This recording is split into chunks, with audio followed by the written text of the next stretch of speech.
My family humiliated me at dinner, laughing at my career in front of my sister's new boyfriend.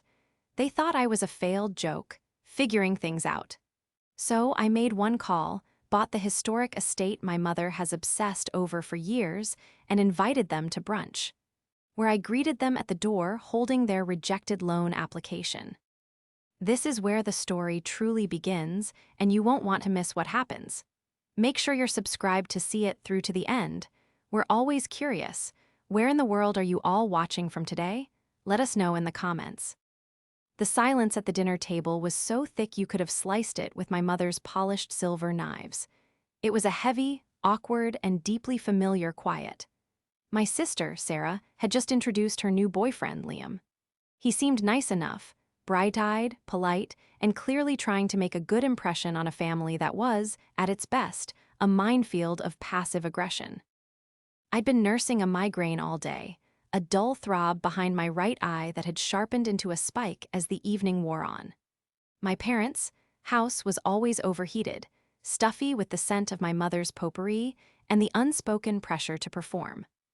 I'd driven 2 hours from my quiet, dusty workshop in the city, feeling under the weather and even less in the mood for the inevitable family performance. Liam, bless his heart, was doing his best to fill the silence. He'd already complimented my mother, Laura, on her stunning home decor, which was a sea of beige and faux-distressed furniture, and praised my father, Kevin, on his impressive wine selection, which was the same Cabernet he'd been buying by the case for a decade. Then his gaze landed on me. I was the quiet one, the one who didn't fit the mold, tucked away at the end of the table, pushing a roasted potato around my plate. "And Holly, it's great to meet you," he said with a genuine smile. "Sarah, S told me a little, but what is it you do for work?" The silence that followed was no longer just awkward, it was charged. I saw my sister Sarah shoot a panicked look at our mother. My father suddenly became intensely interested in the napkin on his lap.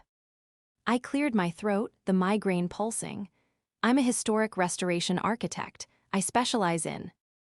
Before I could finish, my mother, Laura, let out a short, sharp laugh. It wasn't a kind sound, it was a blade. "Oh, let's not ruin the appetite, dear," she said, waving a dismissive hand at Liam. She looked at him, not me, as if I were a piece of furniture that had unfortunately learned to speak. My face burned. I could feel the blood rush to my cheeks, hot and shameful. Liam's smile faltered, his eyes flicking between my mother and me, utterly confused. "Mom," Sarah chimed in, trying to help in the way she always did by making things infinitely worse. She gave Liam a pitying, saccharine smile. "It's complicated. Holly likes old things. Let's just say you're figuring things out again." She tilted her head, her voice dripping with condescension. Then they all laughed. My mother, my father, and my sister. It was a united front of casual, practiced cruelty. To them, my life was a punchline.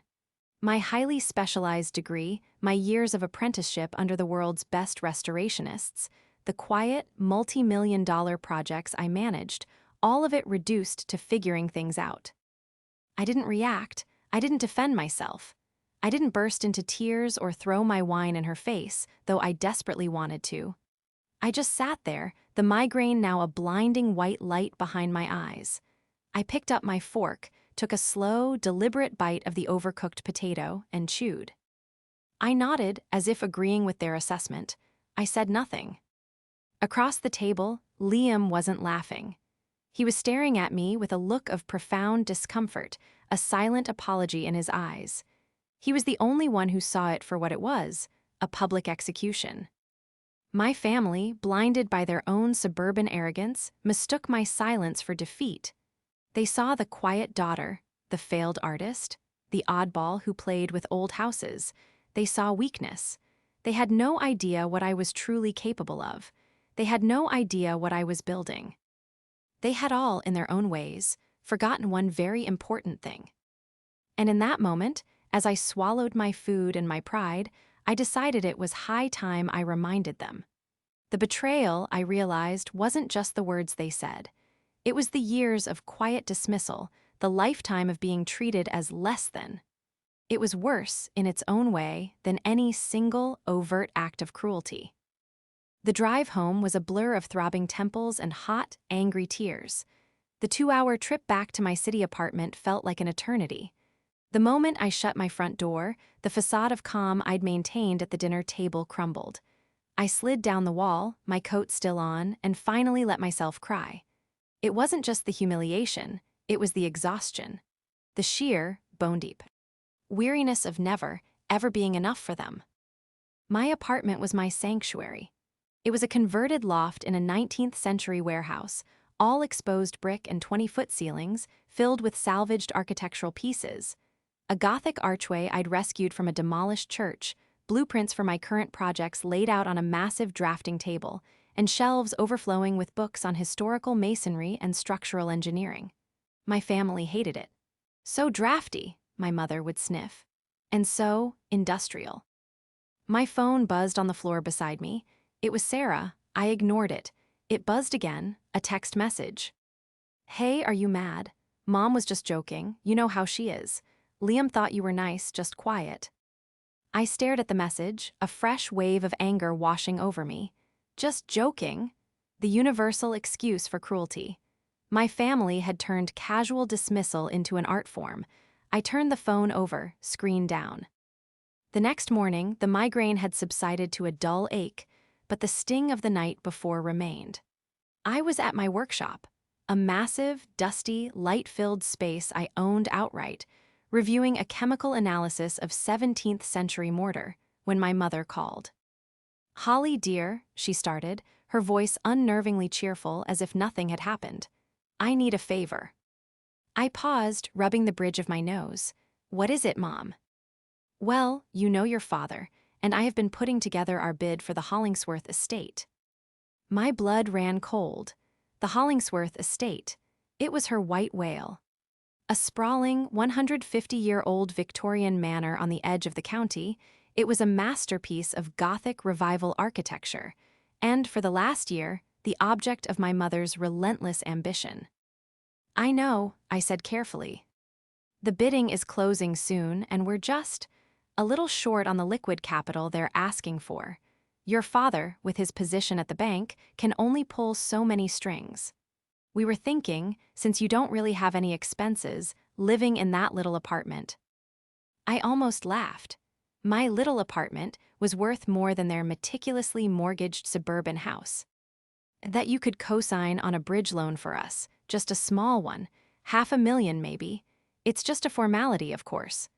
Once we get the property, we'll flip it in 6 months, and the payout will be, well, let's just say you won't have to worry about figuring things out anymore. There it was again. The casual, condescending jab wrapped in the guise of a favor. I looked around my workshop.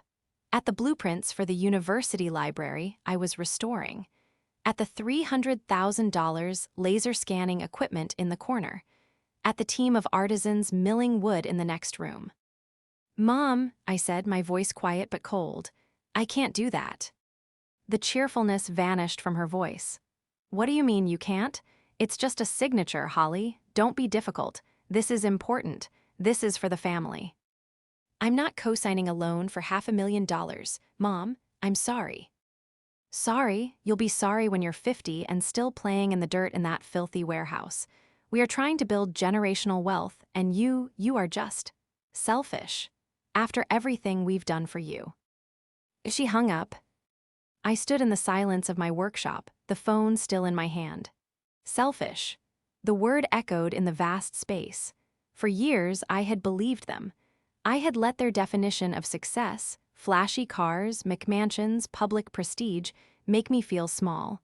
I had let their dismissal of my passion, my life's work, feel like a personal failure. But they had forgotten one crucial thing. They had forgotten who I was. They saw me as a hobbyist, a dreamer, playing with old houses.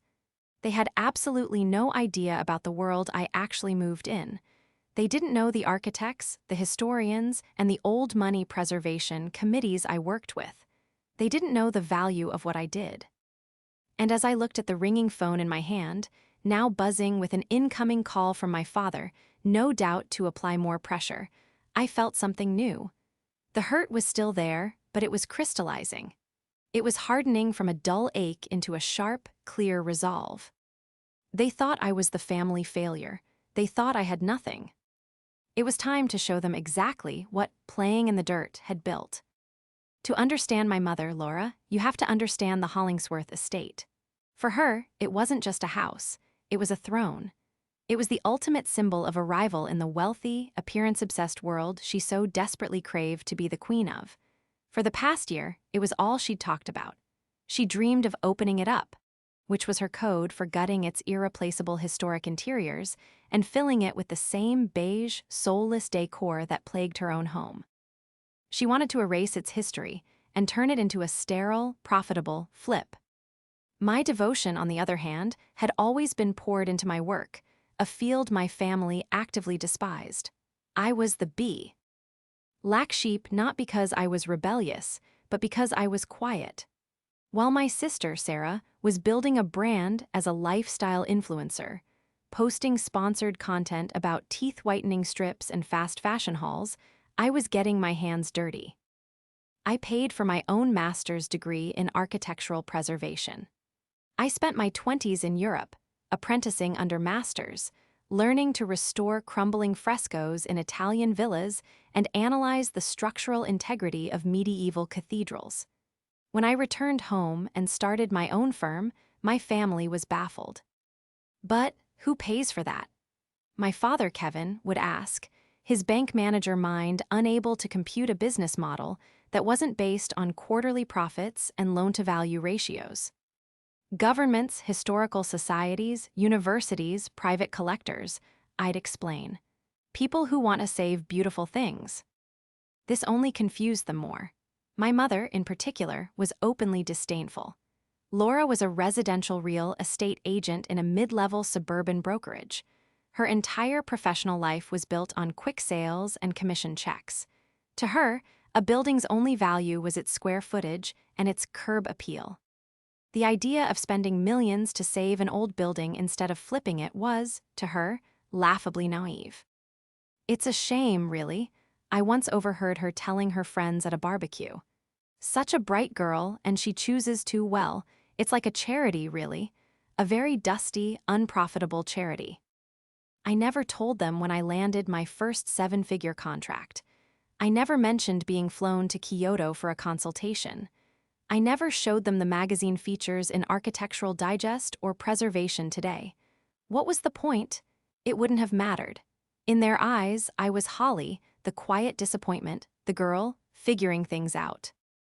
Sarah, meanwhile, was the golden child. Her life was a performance, and my parents were her most devoted audience. Her thousands of Instagram followers, her free products, her flashy but leased convertible, this was success they could understand. It was visible. It was loud. The night of the dinner, after my mother hung up on me, the pieces began to click into place. The anger I felt was righteous. It was the cumulative weight of decades of being minimized. That's when I remembered Mr. and Mrs. Blackwell. They were the current owners of the Hollingsworth estate. I had met them 2 years prior at a preservation gala in Boston. They were in their 80s, sharp as tacks, and the last of a long, quiet line of old money. They were also, as it happened, major philanthropists in the world of historic restoration. They knew my work. They'd even funded a small research grant I'd won years ago. I remembered a conversation I'd had with Mrs. Blackwell over champagne. She'd been lamenting the state of her family's ancestral home, the Hollingsworth estate. "We can't keep it up, my dear," she'd said, her voice thin but strong. "But the thought of selling it to one of these developers, these flippers who want to paint everything gray and tear out the original details, it turns my stomach." My heart was hammering in my chest. I walked over to my desk, pulled out my old Rolodex, a habit I'd kept, much to my sister's amusement, and found the card for the Blackwells' private family office. My mother saw the Hollingsworth estate as a pile of bricks to be exploited for profit. She was trying to get a loan from my father's bank, using her flashy real estate clout to force a sale. She had no idea that I, the dusty charity case, was on a first-name basis with the very people who held her dream in their hands. They weren't just owners, they were guardians, and they were looking for a specific kind of buyer. They were looking for someone who would honor the estate's legacy, not erase it. They were looking for someone exactly like me. The next morning, I made the call. I didn't call the listing agent, the one my mother was probably schmoozing. I called the Blackwells' private number in Boston. A secretary with a crisp, old-world accent answered. I gave my name and my firm's name. I was put through almost immediately. Miss Holly, Eleanor Blackwell's voice crackled on the line, surprisingly warm. What a genuine pleasure. I was just reading the feature on your work at the Atwater Library. Simply breathtaking. My mother didn't even know the article existed. Thank you, Mrs. Blackwell. That's very kind, I said, my voice steady, though my pulse was racing. I'm calling, perhaps out of turn, about the Hollingsworth estate. Ah, yes, the albatross, she sighed. We're in the final stages of reviewing bids. It's been disheartening. So many people with sledgehammers for eyes. This was my opening. What if, I said, it wasn't a flip? What if it was a restoration? A true, meticulous preservation of the building's character, turning the grounds into a center for architectural study. There was a long pause on the line. Go on, my dear. I'm not interested in it as a developer, Mrs. Blackwell.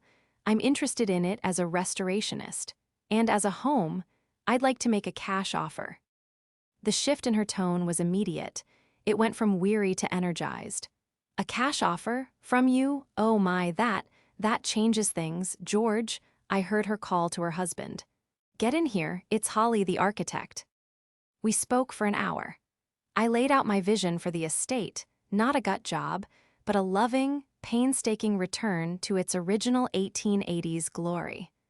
I told them I wanted to make it my permanent home and the main office for my firm, a showpiece of what true preservation could be. By the end of the call, they were ecstatic. We have several bids on the table, I must tell you, Mrs. Blackwell said, her voice all business now. One, in particular, is from a very aggressive local agent, a Laura something.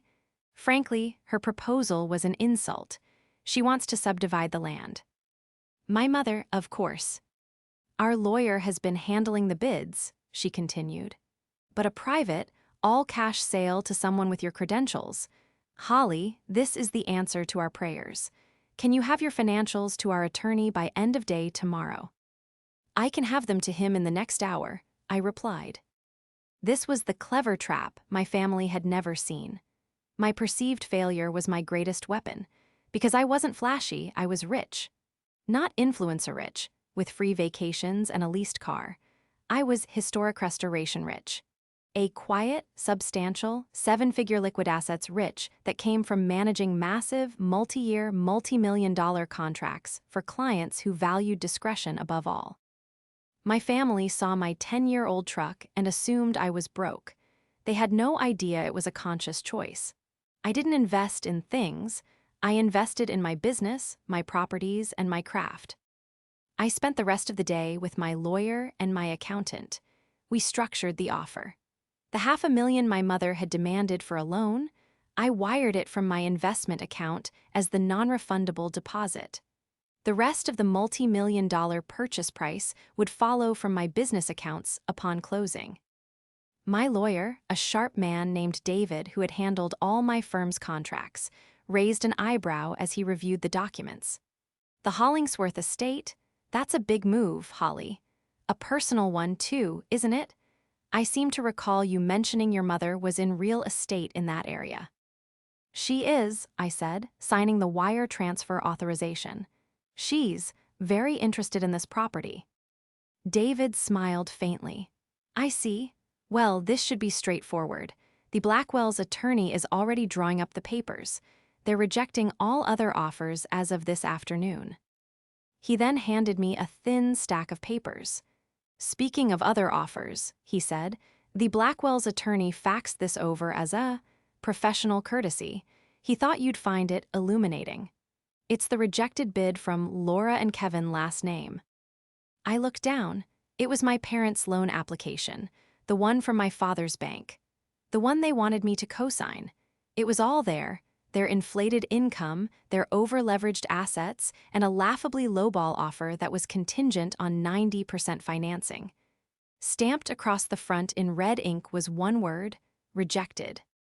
I held the proof of their desperate, failed ambition in my hands, and I knew exactly what I was going to do with it. The closing was fast. Cash offers, especially to eager sellers like the Blackwells, moved at lightning speed. In less than a week, the keys to the Hollingsworth estate were in my hand. The weight of the old, ornate brass keys felt solid and real. I spent the next few days on site, walking the echoing halls with my core team. The house was magnificent. Dusty and neglected, yes, but the bones were breathtaking. Original millwork, stained glass windows, a library with a hand-carved ceiling. My mother's plan to open it up would have been a crime. My family, meanwhile, had been eerily quiet. My mother was clearly furious about my refusal to co-sign, and my father and sister had fallen in line, giving me the silent treatment. It was a familiar, juvenile punishment, and for the first time in my life, it didn't bother me at all. I was too busy. I decided the catch-up brunch needed a personal touch. I, the quiet one, the one who couldn't cook, spent an entire Saturday baking. I made croissants from scratch, a quiche Lorraine, and a lemon elderflower cake. I set up a single, long table in the estate's enormous, dusty, but beautiful conservatory, overlooking the overgrown gardens. I used the finest china, part of the estate's original inventory, and polished the antique silver myself. Then I sent the invitation, a simple group text. "Hello, family. I know we haven't spoken much this week, but I'd love to have you all over for a catch-up brunch on Sunday. I have some exciting news to share. The location is a bit of a surprise. I'll send the address Sunday morning. Please bring Liam, Sarah. I'd love to get to know him better." The replies were almost instant. "Sarah, a surprise? What, did you finally clean your apartment? LOL, Liam has plans, but I guess we can stop by." Laura, Mom, I certainly hope this exciting news is that you've reconsidered your selfish decision, Holly. Kevin, Dad, your mother is still very upset. I smiled. Sunday at 11, I replied. Sunday morning, I sent the pin, the address, 1400 Hollingsworth Drive. My phone immediately exploded. "Laura, why are you sending us this address? This is not funny, Holly." "Sarah, that's the Hollingsworth estate. Is this some kind of sick joke? Mom's been trying to get that place for a year. Seriously, what is wrong with you?" I simply replied, "See you at 11, I'm at the main gate." I watched from the second-floor window as their cars, my mother's white luxury SUV and Sarah's flashy convertible, with Liam in the passenger seat, pulled up the long, winding drive. They parked and got out, staring up at the house with looks of utter bewilderment. My mother was practically vibrating with confusion and rage. My sister looked annoyed. My father just looked tired. Liam, the poor guy, just looked lost. I walked down the grand, sweeping staircase and pulled open the heavy oak doors. I stood on the threshold, wearing a simple linen dress, my hands dusty with flour. I held a small stack of papers in my left hand. They stared at me. "Holly," my mother demanded, her voice sharp. "What is this? What are you doing here? Are you trespassing?" "She's probably playing architect for the new owners," Sarah scoffed, crossing her arms. "Pretending it's hers for an Instagram post or something." I smiled. It was a calm, genuine smile. "Welcome," I said, my voice echoing slightly in the grand foyer. "I'm so glad you could make it. Brunch is in the conservatory." I stepped aside to let them in. They hesitated, looking at each other. "What do you mean, welcome?" my father asked, his brow furrowed. "I mean, welcome to my new home," I said. The silence that followed was absolute. My mother's face went from red to a sickly, pale white. Sarah's jaw literally dropped. You're lying," my mother stammered. "That's impossible. We were getting this house, the bid was—" "Kevin, tell her." My father shrunk under her gaze. "The bank, there were complications, dear." "Complications?" my mother shrieked. "We had it." "You never had it, Mom," I said, my voice still quiet. I stepped forward and held out the stack of papers in my hand. You were never even close. My mother's eyes snapped down to the papers. She saw the letterhead from my father's bank. She saw the loan application number. She saw the big, red rejected stamp across the front. She snatched it from my hand. Her eyes scanned the page, her face contorting in disbelief, and then in pure, unadulterated fury. You, she whispered, her voice venomous. You did this, you. How? You were rejected 5 days ago, Mom, I said simply. Long before I even made my call. Your bid was too low, too leveraged, and frankly, the owners hated your proposal to subdivide the land. I looked at Sarah, who was staring at me as if she'd never seen me before. You all thought I was a joke. You thought I was figuring things out. While you were laughing, I was building. While you were posting, I was working. You thought my job was a dusty charity. You had no idea what I did or who I knew. So you just bought it, Sarah asked, her voice small. I bought it, I confirmed. Cash. They were delighted to sell to a preservationist. They were, and I quote, praying it wouldn't fall into the hands of a flipper like Mom. My mother looked like she was going to be sick. She stared at the rejected loan application, then at me. The humiliation I had felt at that dinner table was nothing compared to the look on her face. It was the look of a queen who had just been checkmated by the pawn she never even bothered to watch. Get her out of here, my mother seethed, not looking at me but at my father. Kevin, this is fraud. She stole this from us. Call the police. Laura, stop, my father said, his voice weak. He was staring at the loan application in her hand. He knew it was real. He knew, as a bank manager, exactly what it meant. It meant their over-leveraged attempt at a flip had been dead on arrival. It's not fraud, Mom, I said calmly, stepping back into the foyer. It's a sale. You bid and you lost. I bid and I won. That's how real estate works. You, of all people, should know that. You snake, Sarah suddenly burst out, her face red and blotchy. You did this to humiliate us. You've been planning this. You let us laugh at you. You laughed at me all on your own, Sarah, I replied, my voice losing its softness, hardening with the edge of years of resentment. You've all been laughing at me my entire life. You thought I was a failure because my life wasn't as loud as yours. You thought because I'm quiet, I'm weak. You thought because I don't flaunt my money, I don't have any. I turned to Liam, who had been standing by the door, frozen in silent horror. Liam, I'm so sorry you're here for this. There's quiche in the conservatory. Please help yourself. The rest of them I'm not so sure about. Liam actually took a step toward the conservatory before Sarah grabbed his arm. Don't you dare, we're leaving. Yes, we are, my mother snarled. She threw the rejected application on the floor. This isn't over, Holly. You have no idea what you've just done. You've declared war on your own family.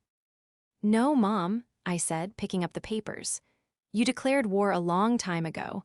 I just decided to finally fight back. They stormed out.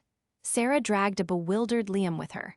My father gave me one last, fleeting look. It wasn't anger. It was a strange, almost impressed, fear, before he followed his wife to the car. I watched them drive away down the long gravel path, and then I went into the conservatory and ate a slice of quiche. It was delicious. The war, my mother declared, came swiftly, and it was just as petty as I'd expected. The next day, I started receiving calls. The first was from the local zoning board. A neighbor has filed an anonymous complaint about unpermitted work at 1400 Hollingsworth Drive. I smiled. I haven't even started, but here is my permit number for the initial structural analysis, which was approved last week. The call ended quickly. The next was from my aunt, my mother's sister. Holly, your mother is devastated. How could you steal her dream, after all she's done for you? What has she done for me, Aunt Carol? I asked. Paid for my college? No, I took loans and paid them off. Supported my career? No, she mocked it. What exactly am I supposed to be so grateful for? She hung up.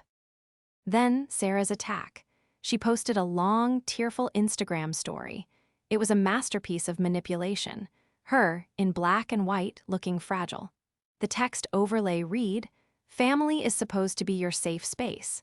But sometimes the people closest to you are the ones who betray you the most, praying for healing after a devastating, selfish act by a family member. Family drama betrayal heartbroken." Her comments section exploded with sympathy. "Oh no, Sarah, what happened? Sending you love, you're too good for this world." It was laughable, but it was also damaging. My quiet, professional reputation relied on discretion. This kind of public, messy drama was a liability. But my family, in their incompetence, had missed the real leverage. They were playing checkers, and I had been playing chess for a week. While they were throwing their public tantrums, I had been on the phone with my lawyer and the Blackwells. I'd learned just how aggressive my mother's bid had been. She hadn't just lowballed them, she had apparently threatened them, saying she had friends on the city council who could make their lives difficult if they didn't sell to her.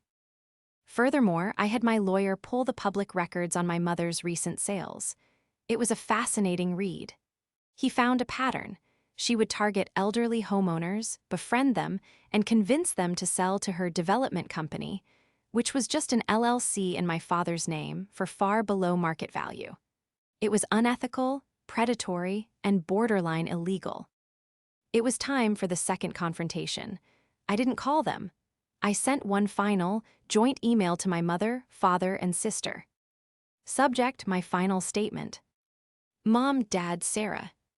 Your attempts to slander me are noted. The false complaint to the zoning board has been dismissed. Sarah's vague, manipulative social media posts are pathetic. Here is what you seem to not understand. You are playing a game you have already lost. Mom, I am now in possession of 3 sworn affidavits from the Miller, Chen, and Thompson families, all detailing your persuasive, real estate tactics. It seems you have a habit of pressuring elderly clients to sell their problem homes to an LLC that, oddly enough, is registered to Dad. The State Real Estate Board will be very interested in this pattern. Dad, as a bank manager, co-signing on that LLC and funneling loans to it, which are then used to purchase properties from your wife's clients, is a massive conflict of interest. I'm sure the banking commission would agree. Sarah, as an influencer, your entire career is based on authenticity. I wonder how your followers would feel if they saw the real comments you've made. I've kept every text, every email, every time you've mocked my charity work. I have compiled all of this. I am not a nice, quiet girl anymore. I am a woman with a very good lawyer. This stops, now, all of it. You will never contact the zoning board again. You will never speak my name to the family. And Sarah, you will post a retraction and an apology for your vague post, or I will make things very, very clear for your followers. I am done. This is your only warning. Welcome to the consequences. The spell was broken. The silence that followed this email was more profound than any I had ever experienced from them. It was the silence of total and complete defeat. About a week after I sent the email, Sarah's retraction appeared. It was just as cowardly as I expected. So thankful for all the support. Was just going through a personal moment, but happy to say it was all a big misunderstanding. Love my family so much. Blessed. It was nauseating, but it was compliance. My mother and father went completely silent. The calls from angry relatives stopped. The zoning board never bothered me again. I had one. But it was a hollow, quiet victory, and I was left alone in my magnificent, empty house. I spent the next 2 months throwing myself into the restoration. The silence from my family was a relief, allowing me to focus. My team and I worked from dawn until dusk. We carefully stripped back layers of paint to find the original stenciling, consulted with glass artisans to repair the stained glass windows, and began the long process of reviving the suffocated gardens. The house was coming back to life, and in a strange way, so was I. Then I got an unexpected call. It was Liam. "Holly, it's Liam, Sarah's ex-boyfriend, I guess." His voice was nervous. "Hey, Liam, that's a surprise," I said, sitting down on a dusty drop cloth. Yeah, look, I'm sorry to bother you, but what I saw at that house, it didn't sit right with me. Sarah and I got into a huge fight about it right after. The way they treat you and the way she just went along with it. And then when she posted that stuff on Instagram, I couldn't be with someone like that. We broke up. I'm sorry to hear that, Liam, I said, and I genuinely was. He seemed like a good person. Don't be, it was the best thing that could have happened, he said quickly. Anyway, that's not why I'm calling. I'm a software engineer, right? Well, Sarah was always logged into her social media on my laptop. After we broke up, I was clearing my cache and I saw her DMs. Not just with her friends, but with your mom. Holly, they weren't just slandering you. Your mom was actively trying to ruin your business. She was messaging people in your industry, clients she found on your firm's website, telling them you were unstable and unreliable. It was bad. My blood ran cold. This was worse than I thought. This wasn't just petty anger, it was a targeted attempt to destroy my livelihood. Liam, do you still have access to those? I took screenshots, he said, his voice grim. I'm sending them to you right now. I don't know what you want to do with them, but I felt you had a right to know. These people are toxic. The screenshots came through. It was all there. My mother, Laura, messaging a university provost I'd been in talks with, a private collector, and a historical society, all with the same lies. As her mother, it breaks my heart to say this, but Holly is having a severe mental health crisis. I would hate for your project to be compromised. This changed everything. My email warning wasn't enough. They hadn't stopped. They had just gotten quieter, more insidious. It was time to end this, not with emails, but in public. The annual Preservation Society Ball was in 2 weeks. It was the biggest event of the year in our region. This year, for the first time, it was being held at the Hollingsworth estate. At my house. The society had begged me, and I'd agreed to host it as a work-in-progress gala. My parents knew about this event. My mother, as a local real estate agent, always bought a table, desperate to network with the old money and wealthy developers in attendance. I knew they would be there. They wouldn't be able to resist the chance to be seen at the Hollingsworth estate, even if it was mine. They would come, pretending all was forgiven, to save face. The night of the ball, the estate was transformed. Hundreds of tea lights lit the drive. The foyer, though still rustic, was clean and grand. In the ballroom, my team had set up scaffolding as an artistic feature, and the tables were set among the beautiful, half-restored murals. I saw them walk in. My mother, Laura, in a tight-fitting, garish sequin gown, my father, Kevin, in his old tux, and Sarah, in a dress that was clearly gifted, already taking selfies. They smiled and waved at people as if they were the hosts. I waited. I let them get their drinks. I let them mingle. I let my mother hold court at her table, no doubt complaining about the slow progress of the restoration. Then it was time for the host's speech. I was introduced to a wave of warm applause. I walked to the podium, which was set up at the front of the ballroom. Thank you all for coming, I began, my voice clear and strong, amplified by the microphone. Welcome to the Hollingsworth estate. It is a privilege to be its new guardian, to be the one to save it from sledgehammers. A few polite laughs. I saw my mother smile tightly. I've always believed that our work in preservation is about truth, I continued. It's about peeling back the layers of paint, the ugly additions, to find the true, original structure beneath, to find the character. I paused, my eyes scanning the crowd until they locked on my mother's. It's a philosophy I've had to apply to my own life recently.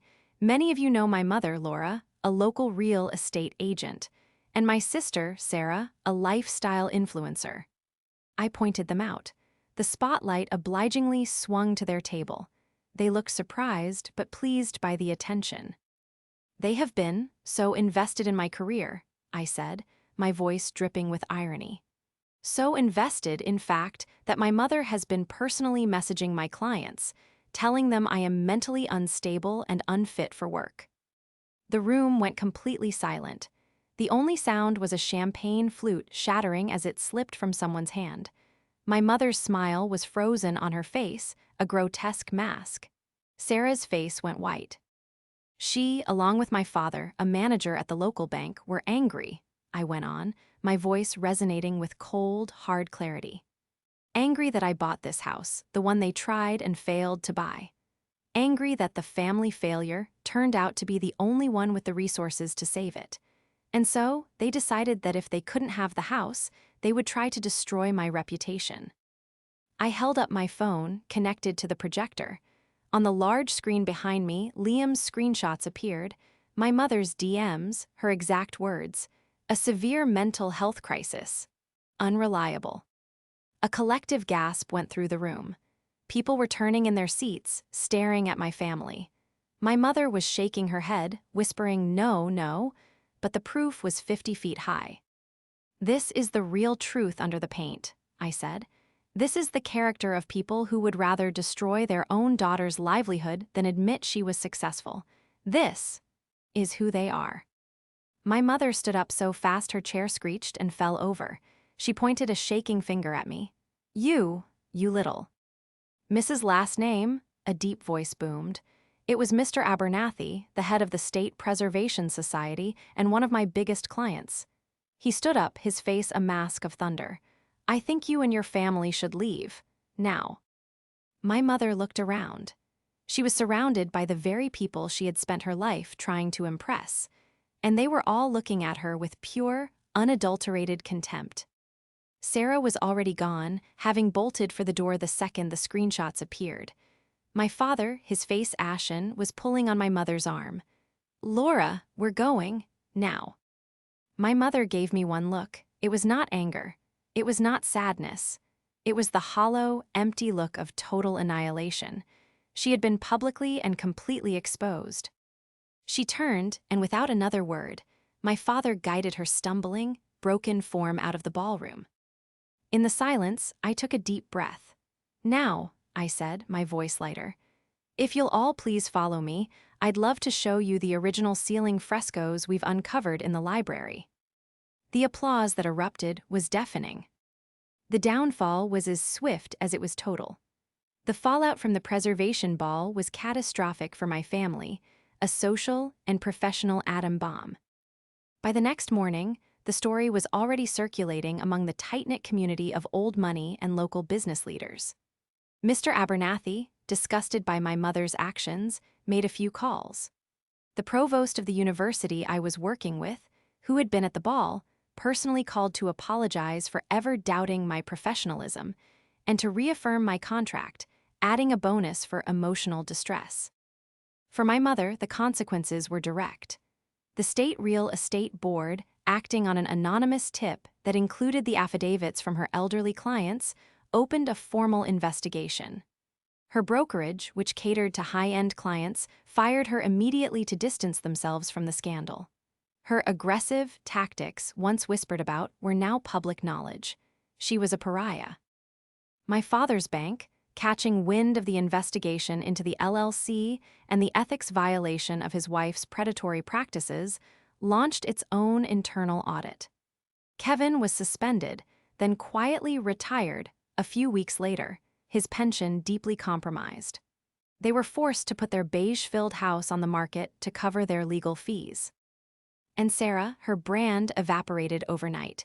The clip of her fleeing the ballroom, while her parents were being exposed, was somehow filmed and leaked. Her followers, who loved drama, turned on her. The comments on her posts went from "You're an angel" to "Snake" and "You ran away." Her sponsors, seeing the toxicity, pulled their contracts one by one. Her influencer career, built on a foundation of pure air, collapsed in on itself. About a month later, I was on a scaffold in the library, carefully cleaning a ceiling fresco, when I heard a small voice from the doorway. "Holly." I looked down. It was my father. He looked small, older. He was wearing an old polo shirt and jeans, not his usual bank manager suit. "Dad," I said, not moving from the scaffold, "you're trespassing." "I know, I needed to see you," he said, stepping into the room. He looked around, his eyes wide with genuine awe. This is incredible, Holly. What you're doing, it's beautiful. I climbed down, wiping my hands on a rag. What do you want, Dad? He flinched at the coldness in my voice. I came to apologize. No, that's not right. I came to say, I'm sorry for all of it, ever. He looked at the floor. I let Laura run everything. I just wanted a quiet life. I didn't want to fight. And you were always so quiet, so self-sufficient. I let you be, I let them be cruel to you, because it was easier than standing up to your mother. He looked up, and for the first time in my life, I saw real tears in my father's eyes. I was a coward, Holly. I was a coward, and I was a fool. What you've built. Your career, I never understood it, and I never tried. And I am so sorry. I stood there for a long time. The anger I had held for him, the resentment for his passive enablement, began to ebb, replaced by a deep, weary sadness. He wasn't a monster like my mother. He was just a weak man. Thank you for saying that, Dad, I said finally. It's a start. He nodded, wiping his eyes. Your mother and Sarah, they're not doing well. Your mother. She's lost, Holly. She's broken. She's not broken, Dad, I said, my voice firm but not unkind. She's just facing consequences. There's a difference. She's not sorry for what she did. She's just sorry she got caught. He couldn't meet my eyes, because he knew it was true. We're moving, he said, to a small condo out of state, near your Aunt Carol. I think that's for the best, I said. He nodded, lingered for a moment, as if wanting to say more, then just turned and walked away. I watched him go, a chapter of my life closing. 2 years later, the Hollingsworth estate was finished. It was glorious. The night of its grand reopening, I stood on the porch, watching the guests arrive. The house was alive, filled with light and music. My work was being celebrated. My firm had more contracts than I could handle. Liam, the man who had inadvertently started it all, was there. We had become friends. He'd started his own software company, and we'd bonded over a shared sense of escaping toxicity. You did it, Holly, he said, handing me a glass of champagne. You really did it. I looked out at the restored gardens, at the glowing windows of my home. I had my work, I had my friends, and I had my peace. I no longer needed the approval of people who didn't understand me. I had, finally, figured things out.